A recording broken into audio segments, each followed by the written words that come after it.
وبالحق أنزلناه وبالحق نزل۔ بسم اللہ الرحمن الرحیم۔ آج ہم دیکھتے ہیں کہ ایک نوجوان کی شادی ہوتی ہے، کچھ دن بھی نہیں گزرتے ہیں کہ طلاق وجود میں آ جاتی ہے۔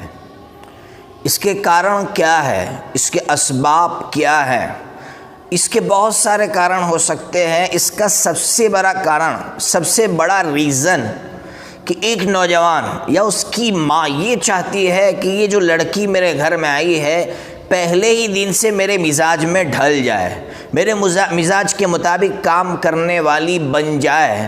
اس کے لیے ہم پہلے سے پریشر کرتے ہیں، پہلے دن سے پریشر شروع ہو جاتا ہے۔ اس کا نقصان یہ ہوتا ہے کہ پھر وہ عورت ٹوٹ جاتی ہے اور ٹوٹ کر طلاق وجود میں آتی ہے۔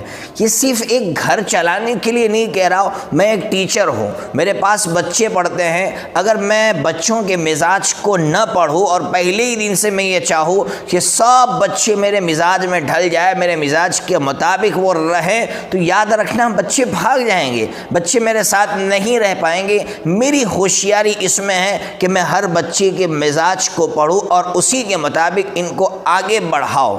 ٹھیک اسی طرح یہ بیوی جو آپ کے پاس آئی ہے یہ کوئی پلاسٹک کا کھلونا نہیں ہے، یہ انسان ہے، اس کا بھی ایک مزاج ہے اور آپ کے اس کے مزاج میں 19-20 ہو سکتا ہے، تو آپ اس کو اپنے پاس رکھیے، اس کے مزاج کو پڑھیے، مزاج کو پڑھنے کے بعد اسی کے مزاج کے مطابق آپ اس کو آگے بڑھائیے، یہ آپ کی عقل مندی ہے۔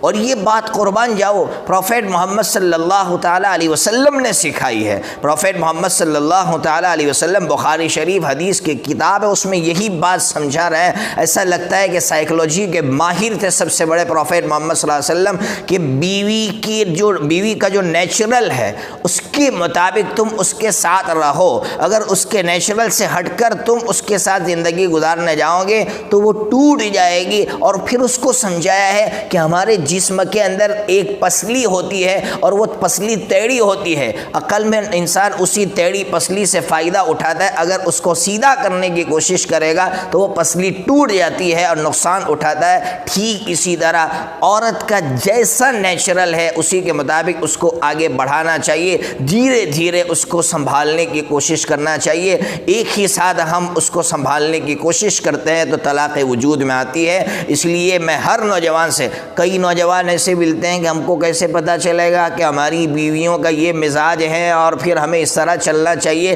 تو پھر میں تو کہوں گا کہ ایسے نوجوانوں کو شادیاں ہی نہیں کرنا چاہیے۔